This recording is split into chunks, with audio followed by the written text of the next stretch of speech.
Good morning to everyone here present in this meeting. My name is Joel Ocasio-Marcano. I'm Deputy Director of the Procurement Division for the Community Development Block Grant, Disaster Recovery Program, and Mitigation Programs. In this pre-proposal meeting, we are going to explain the process for the CDBG-DR-MIT-RFP-2022-12. This is a request for proposal for temporary staffing and professional and non-professional services. I would like to introduce the PRDOH personnel. Along with me is Jeanette Beauchamp, Technical Specialist, Kerenly Ayala Baez, Technical Specialist of the Procurement Division. Here is Carlos Olmedo, Director of Planning and Grant Management, and Emmanuel Roldan, Technical Specialist for Federal Compliance. Any questions submitted in this meeting will be answered in writing and will be published by addendum. Any information provided in this meeting does not change the terms and conditions established in the request for proposal instructions. This meeting is being recorded and will be available in our CDBG YouTube channel. All procurement processes shall be conducted in accordance with the terms and conditions established in the procurement manual for the CDBG-DR and CDBG-MIT programs to guarantee full and open competition and fair treatment of all persons and entities involved in each procurement process. The procurement manual is available at our website and is incorporated by reference and made an integral part of this request for proposal. Now we'll leave you with Carlos Olmedo, that he has a presentation and will explain the scope of services. Carlos. Gracias. Allow me to share my screen.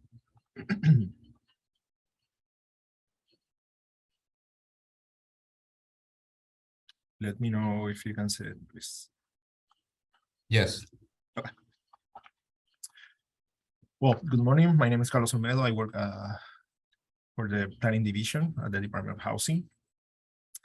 And I'm going to present a few of the programs that we are working here at the Planning Division, and also some of the programs which we have the intention to acquire some temporary staffing services.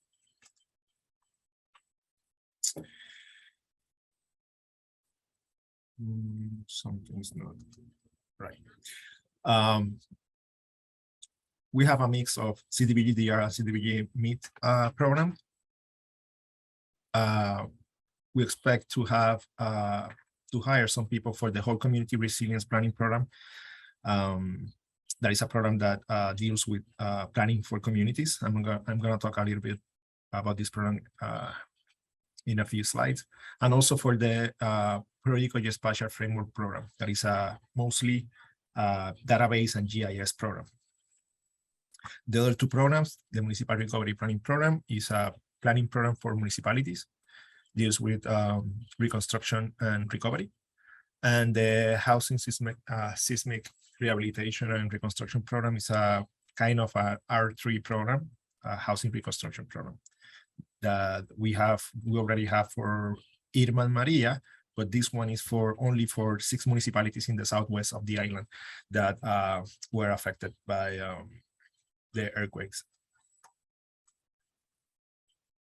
It's a new program. For CDBG-MIT, we have the MAPS program, Mitigation and Adaptation Policy Support Program, the Planning and Capacity Building Program, and Risk and Asset Data Collection Program. For the Risk and Asset Data Collection Program, we may hire some, or we may need to hire some people, mostly in the IT database management and GIS spectrum. This is a program that is very similar to the GEOFRAME program and is basically a continuation of the GEOFRAME program. And the Planning Capacity Building Program is a program to provide the idea is to provide training and capacity to agencies, municipalities, and other entities regarding mitigation and recovery. the MAPS program is a policy and regulation program. This is the basic information of the WCRP program. It's a program that was already launched. Only NGOs and municipalities can participate on this program. We already selected 20 NGOs and municipalities to do planning for 92 communities. And we have a partner that is Foundation for Puerto Rico. In this case, we may need the services of specialized planning or engineering or architecture services, maybe some other professional services to do some evaluations or studies or things like that.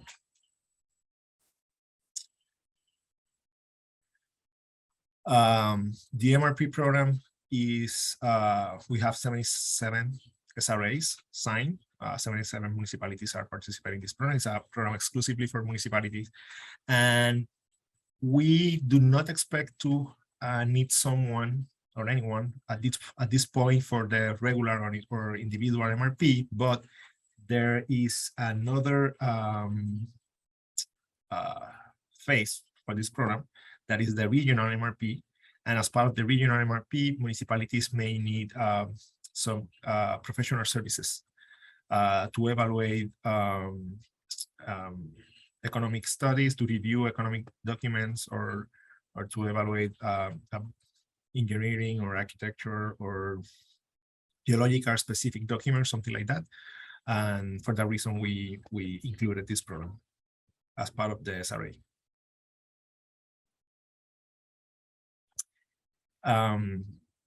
The PCB program is the capacity building program. The idea is to provide workshops and training for capacity building for municipalities, NGOs, other community groups, and also agencies, state agencies. We haven't launched this program yet, but will be through competitive rounds. So this is part of the mitigation group of programs. The MAP program is also is a mitigation program. The idea is to collect, evaluate, and propose different policies regarding mitigation and resilience, and do some analysis in the mitigation and resilience area. So the services that we may require for this program could be professional services regarding maybe legal services, or some policy analysis services, planning services could be. And we haven't launched this program yet, but will be during the next 2 or 3 months. The GEOFRAME program was already launched, and this program is basically, the idea is to collect, analyze, correct, and create new GIS data, georeference data. You may call it georeference data collection and creation and analysis. We are working together with BRITS and the Planning Board and the Department of Justice and maybe a few other 12 different agencies. Still is a program that is, that we have been working on the first phases of this program. And the idea is to, well, we may need people in the GIS sector or in the GIS spectrum. That includes GIS analysis, data analysis, and data gathering people that may go to the field and take GIS information, GIS data collection. Also people in the IT area that work with databases and creation of programs and integration of the integration of different systems. And we may say someone who with the ability to go to the different agencies and analyze the IT system in each agencies and propose and help us work with the integration in a single platform of all those different IT systems and computers.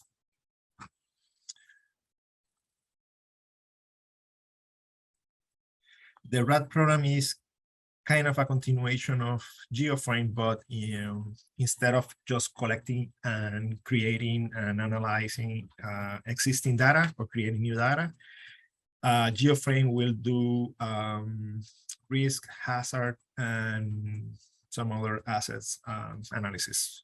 So the idea is to use the information created and collected and improved by GEOFRAME and use it to propose new analysis, to present new scenarios, modeling, and to create new risk and hazard analysis maps and data maps and things like that.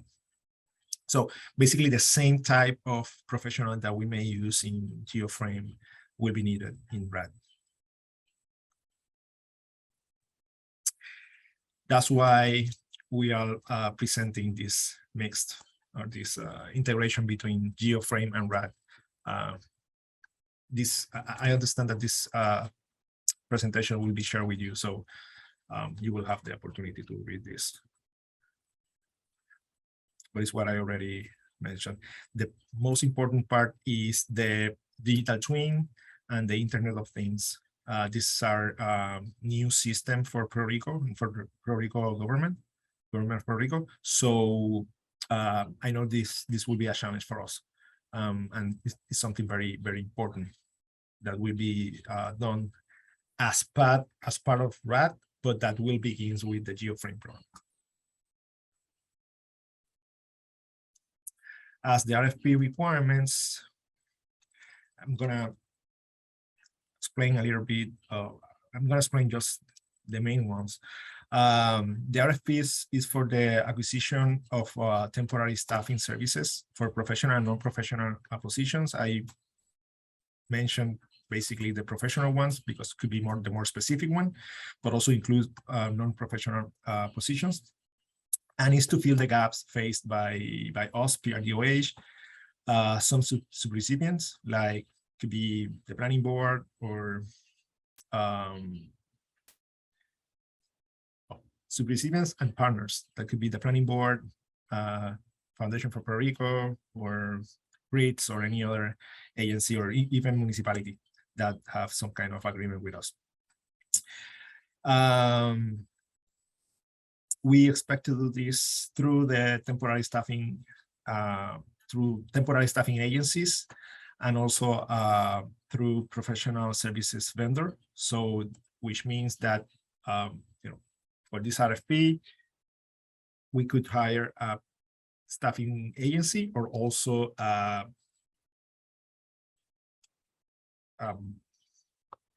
lawyer's bar or engineering company that could provide professional services as directly to us.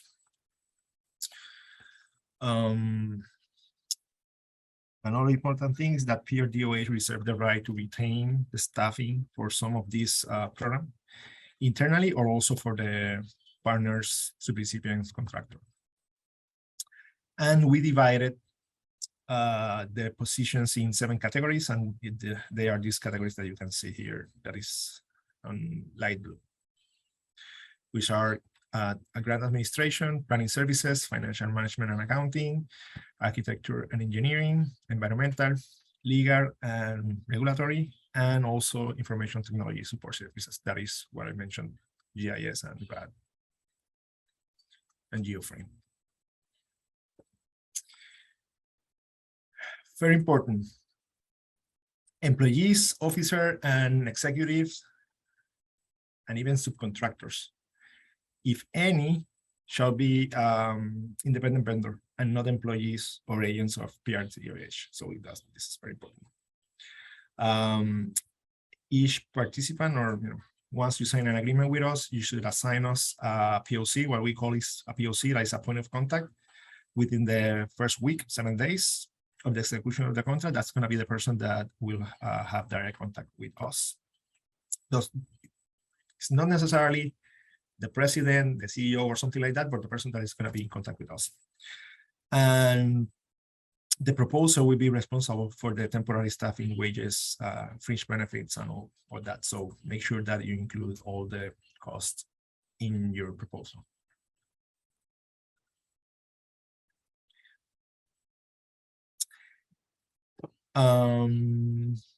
The selected entity will be responsible for supplying computer, workstation, internet access in case that the person is not working inside with us. Also, any software license required to do to fulfill the position responsibilities. In case of on-site staff, workspace and internet and some other things may be coordinated with the entity. That the entity could be Vivienda, or also could be a municipality, one of our partners, an agency or an NGO or something like that. And another thing is the selected entity the selected entity is responsible to hire staff with, make sure that the staff have or comply with all state and federal requirements, and also professional license in the case of planners or engineers or architects, or depending on the position.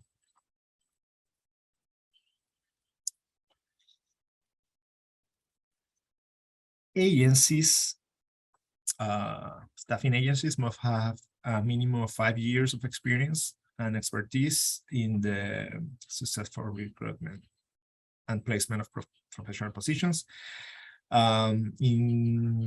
If you're a professional service vendor, you must have a minimum of 5 years experience, 5 years in experience and expertise in the field that you want to participate. Could be IT, engineering, planning, architecture, financial, any of those 7 categories that we explained before. And user entities as well as PRDOH reserve the right to request the removal of any staff if not performing to standard. So keep that in mind.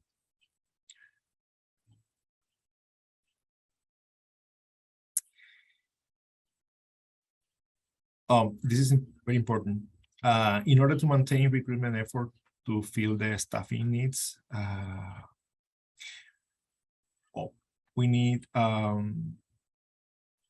the person to be hired to attend to meetings, to produce detailed staffing status and summary reports, to participate and to propose and work with the selected entity on timetables that will be stipulated through the contract or through agreement with us.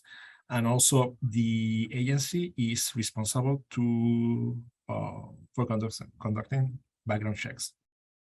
So even though Vivienda could do it, as I understand, as part of the RFP, is a responsibility of the agency to do those background checks.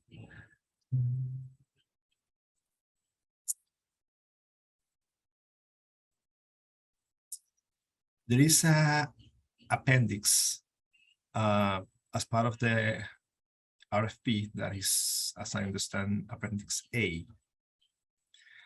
And it's very important that staff follows that appendix. And also is part of our invoice processes to provide detailed timesheet and to provide reports. The agency must provide reports to PRDOH. That's something that we could explain later, but it is included in the different appendixes. Yeah, Appendix A is included in the different appendixes and part of the RFP. So mostly as part of the invoice processes, you have to submit those monthly reports and detailed timesheet.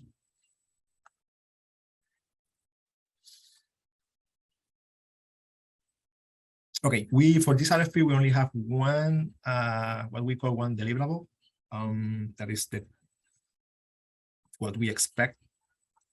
In this case, it's just one task, and is just the recruitment of temporary staff and to provide temporary staff for the planning programs.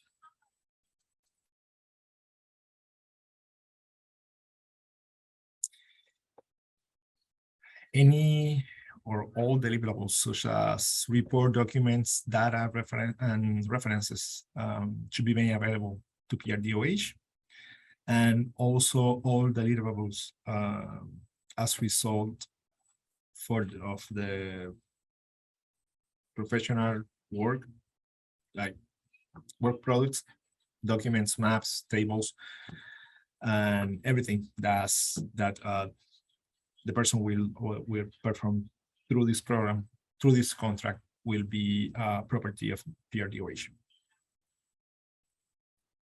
And that's very important because we work here with very sensitive information regarding individual participants, also agencies and municipalities.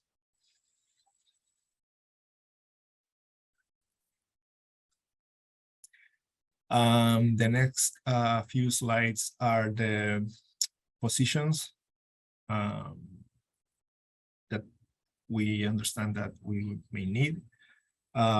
The positions with the asterisk, with the star, are the positions that we consider for immediate contract or immediate necessity. So if you see here in architectural engineer services, you will see that with junior architect, you will see junior engineer. In the environmental section, you will see environmental scientist, certified floodplain manager, and so on.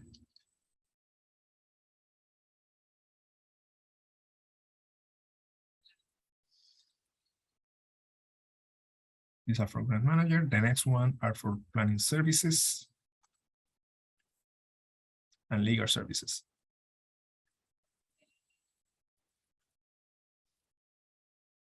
And that will be all. Thank you.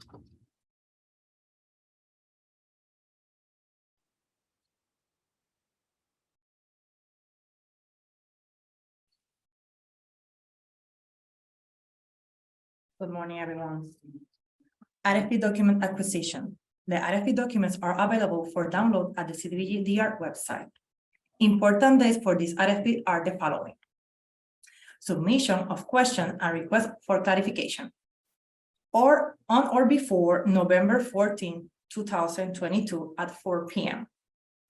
Responses to question and request for clarification, November 21, 2022. Proposal due date from December 1, 2022 at 9 a.m.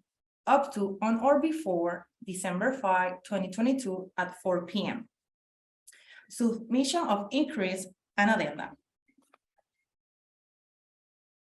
Responses to all proposal questions will be answered by addenda and will be posted on the CDBG-DR website. All documents related to this acquisition process, including the addenda issued by the Puerto Rico Department of Housing, are and will be available for download at the CDBG-DR website. All proposers are responsible to monitor the CDBG-DR website for any issued addenda in this RFP. Proposal electronic submission. Proposal will only be accepted electronically. Proposals submitted after the prescribed deadline will not allow. The Department of Housing will neither require nor accept physical proposal submission. If a proposal is submitted on paper and electronically, only the electronic submission will be considered for evaluation. Proposal will receive access to submit proposals after completing the registration process through the CDBG-DR website. Once the scheduled submission period begins, a link will enable access to the registration form. Please complete our required fields in the form. Proposal must be submitted within the closing date and time schedule. Access to upload the proposal will begin 3 business days before the scheduled date and time. Now I'll Now we'll start presenting my coworker, Karen Lee. Hello, everyone. The evaluation criteria is as follows. The evaluation committee will evaluate responsive proposals according to the following criteria listed in order of importance. Professional qualifications and experience of the proposer to successfully perform the services required in this RFP, as evidenced by the successful implementation of similar programs in large, complex public organizations, preferably state government and municipalities.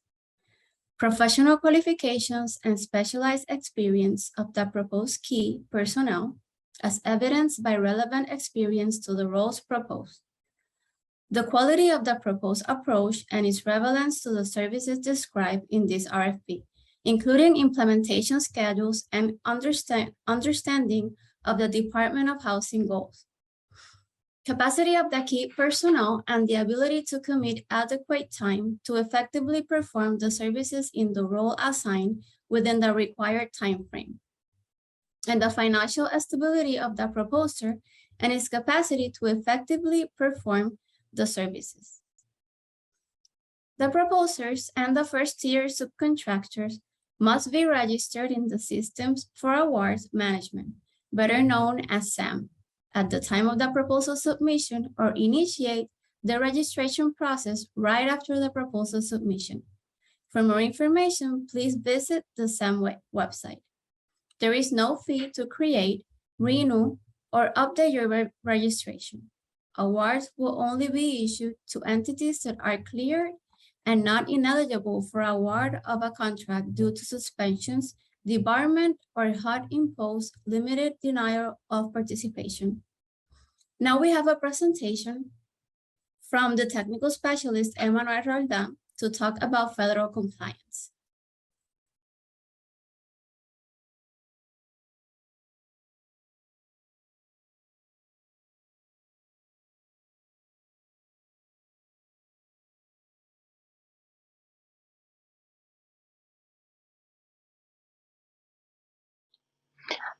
Hello, everyone.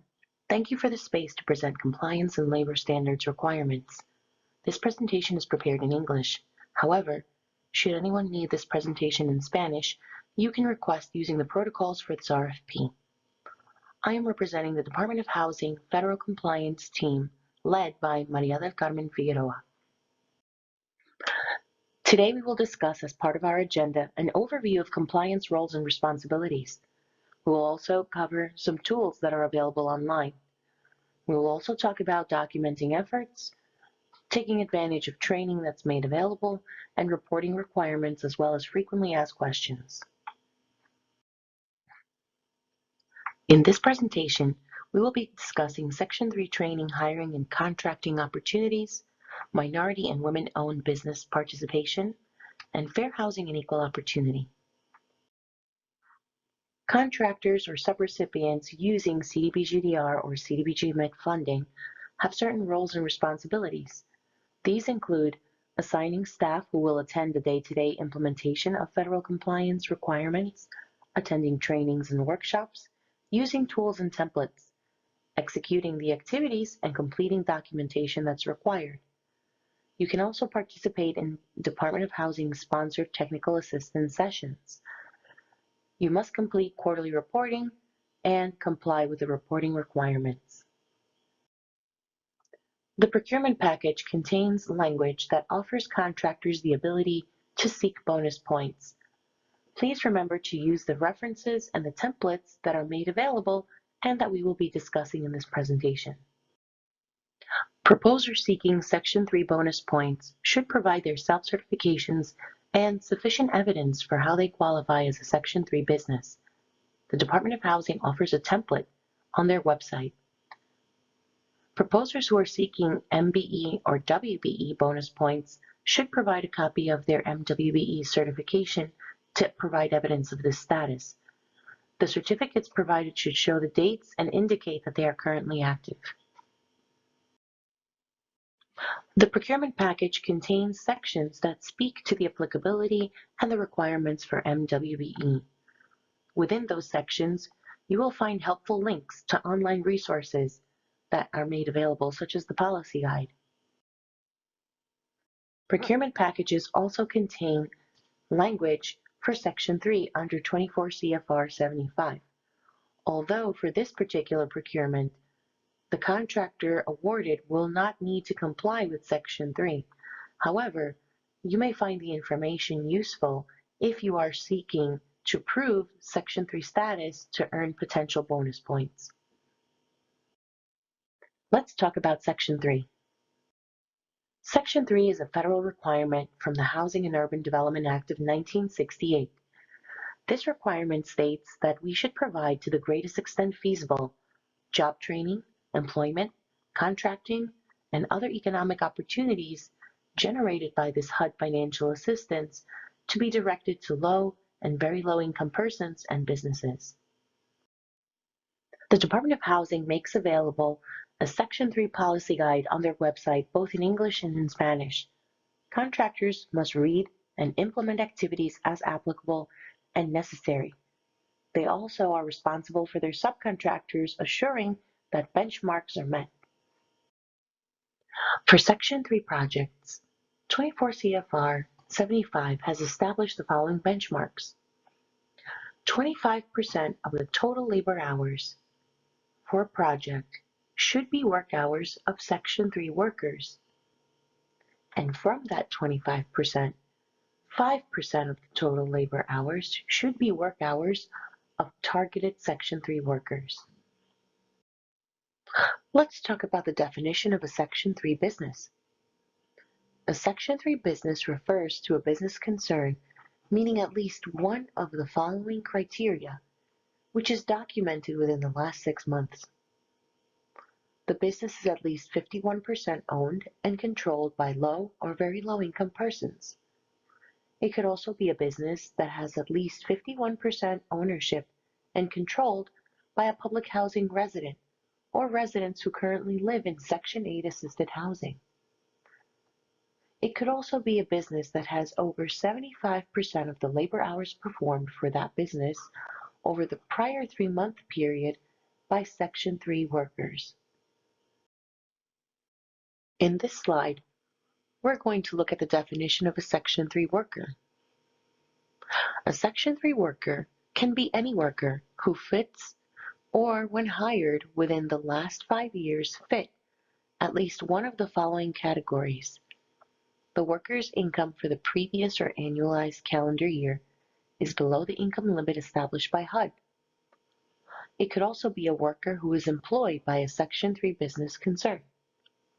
Or the worker is a youth build participant.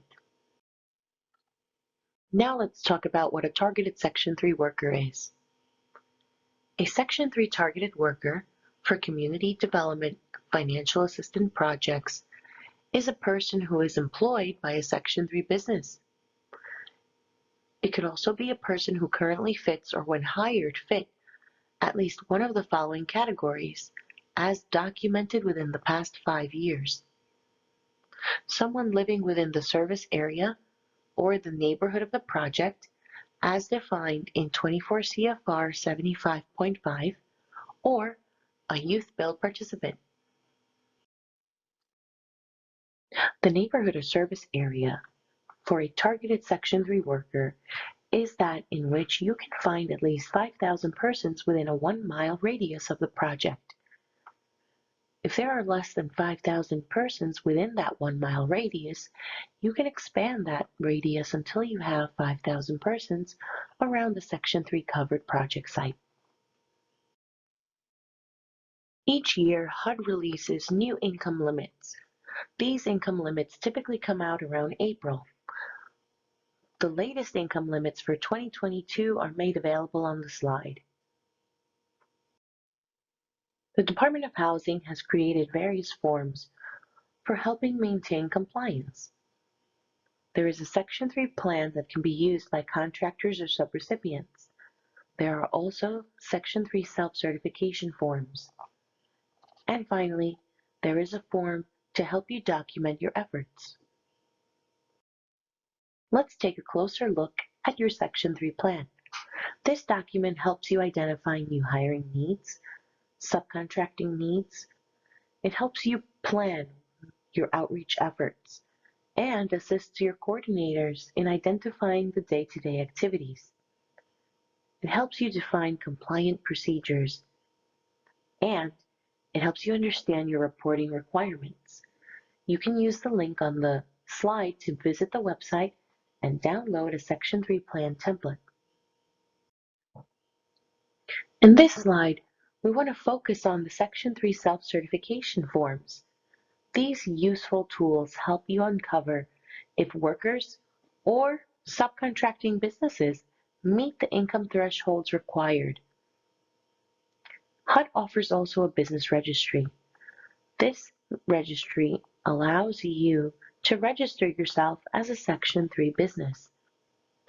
The registry also has a tool that helps serve folks looking for Section 3 business databases. We will now turn our attention to minority and women-owned business compliance. There are various regulations that call for the inclusion of minorities and women business enterprises. 2 CFR 200.321, as well as Executive Orders 11625, 12138, and 12432 establish the participation of MWBE firms, which seek to ensure that when possible, contracts and other economic opportunities funded in whole or in part with federal housing and community development assistance are directed to minority business enterprises and women business enterprises. The Department of Housing has established an MWBE policy guide. This is available on the website in both English and Spanish. You can access those documents using the link on the slide. Let's look at what a minority business enterprise is. An MBE is defined as a business which is at least 51% owned, operated, and controlled on a daily basis by one or more American citizens of the following ethnic minority and/or gender and/or military veteran classifications: African American, Asian American, Hispanic American, Native American, Hasidic Jew, persons with disabilities, and other individuals who can prove social and economic disadvantage. Women business enterprises, or WBEs, are businesses that are at least 51% owned and controlled by one or more women. The owners must be U.S. citizens or legal resident aliens whose business formation and principal place of business are here in the U.S. or its territories, and whose management and daily operation is controlled by women. The MWBE policy guide will identify that there are goals which apply to professional services, purchasing supplies, and construction contracting. There is a total of 20% minimum participation goal. This 20% is comprised of 10% for women-owned businesses and 10% for minority-owned businesses. Contractors are expected to perform good faith efforts for contracting, subcontracting, and purchasing opportunities of $10,000 or more during the life of the contract. The Department of Housing has also created various forms for helping maintain compliance with MWBE.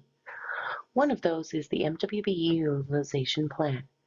This document template allows contractors or subrecipients to identify how they plan on being in compliance with these contracting goals. There is also a waiver form.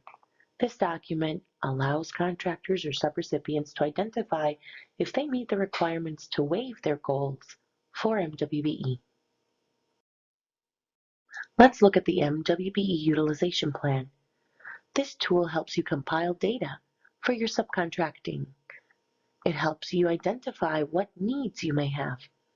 It helps hold discussions on creating supplier and contractor listings, and it provides awareness of meeting the goal for the contract and tracking. You can use the link on the slide to go to the website and download the plan template. Let's review how you should complete your MWBE utilization plan.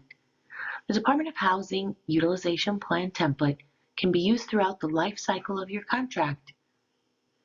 Completing the plan is pretty easy. You should read the general instructions in row 3 and complete sections A, B, and F from the document. Complete the information requested in the yellow cells. When we talk about certified minority or women-owned businesses, we are referring to those who have filed applications with federal entities such as SBA and others that you see here on the slide. Businesses who are certified can provide proof of completing an application process to be officially recognized as a certified minority or women-owned business. If you are registered as an MWBE, you should provide your valid certificate or other evidence in response to this RFP. In this section, we will be discussing how to complete your efforts and quarterly reporting. In order for you to report your efforts, the Department of Housing provides a tool. This tool helps you document and identify how often you are seeking interactions with Section 3 businesses and MWBE businesses. The quarterly reporting form allows for you to share and report your data with the Department of Housing. This allows the agency to fulfill oversight responsibilities and monitor the progress throughout the year. The Department of Housing's quarterly reporting form allows for the user to capture multiple compliance areas all in one Excel form. Section 3 data is collected. MWBE data is collected as well. FHEO information is also documented within the report.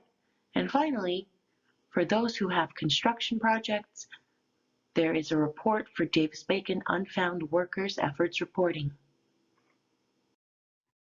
Awarded contractors will be responsible for reporting 4 times a year, on April 5th, July 5th, October 5th, and January 5th. This ensures that you are meeting benchmarks and documenting your efforts. The quarterly reporting template is also available on the Department of Housing website. Let's briefly discuss FHEO. Your RFP package will also contain a model contract which outlines fair housing and equal opportunity areas of compliance. Contractors are responsible for ensuring compliance with federal civil rights and fair housing through their contractors, subcontractors, and so forth, ensuring that all necessary efforts are being made.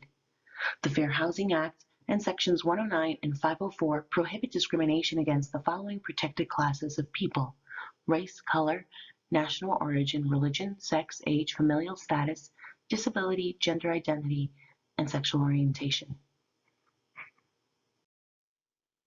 The Fair Housing Act is part of the Civil Rights Act of 1964. There are many executive orders, laws, and statutes that govern the non-discrimination of protected classes to ensure equal opportunity for individuals in accessing federally funded programs. Equal opportunity is afforded to protected classes through a number of these federal laws and executive orders. The Department of Housing has published policy documents attending FHEO as well as Language Access Plan. These policies must be implemented by contractors and subrecipients.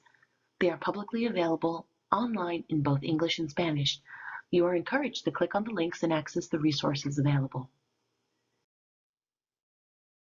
As a recipient of HUD financial assistance, the Department of Housing must ensure that all programs affirmatively further access to fair housing and that the programs provide equal opportunity for participation and employment. Reasonable accommodations are changes made to policies, practices, services, and structures, or modifications to afford equal opportunity to individuals with disabilities. The costs associated with providing reasonable accommodations and modifications are to be incurred by programs receiving federal funding. HUD contemplates these additional costs as necessary to ensure that the programs and activities it funds do not discriminate against people with disabilities. The slide contains a link for you to access the reasonable accommodation page on the Department of Housing website. Limited English proficiency refers to a person's limited ability to read, write, speak, or understand English.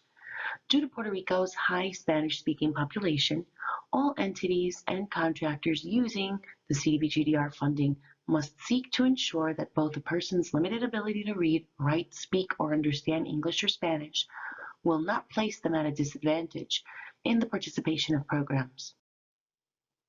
Let's briefly discuss some common, frequently asked questions. Can a business be both Section 3 and MWBE? The answer is yes. A business or a contractor can be both because these compliance areas are actually separate. Section 3 identifies the level of incomes to determine the status. MWBE uses race and gender information to qualify a business. If I'm not planning on subcontracting, do I still need to complete documents? The answer is yes. You should still submit your MWBE utilization plan, the documentation of efforts template, and your quarterly reports. If Section 3 doesn't apply to my contract, do I still have to complete the quarterly report? The answer is yes. You will have to complete the MWBE portion of the report and the portion of the report that attends to FHEO. If I'm either an MBE or WBE, do I fulfill the total goals? You may have safe harbor for one of the goals for MWBE participation of 10%, but you will still have an additional 10% goal to show good faith efforts for any subcontracting or purchasing you perform with the CDBG-DR and CDBG-MIT funding. What happens if I don't fulfill the goals before the end of my contract? All awarded contractors should perform and document their efforts. The Department of Housing has developed templates discussed in this presentation that help you complete the exercise. You can submit a waiver before the end of your contract for approval. This waiver request should be submitted with the efforts and justification as appropriate. Thank you for attending today's training. We hope you found the material helpful. Please remember to direct all your questions through the established protocols for this procurement. Thank you to the procurement team for allowing us to present this material. I will stop sharing the presentation so you can continue with the session. Procurement team.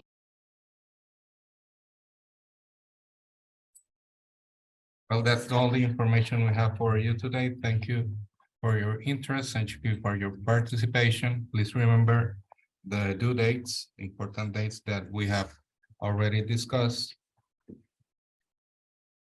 And again, if you have any questions, please submit them by writing into our email, and we will answer them by addendum. Again, thank you very much and have a good day.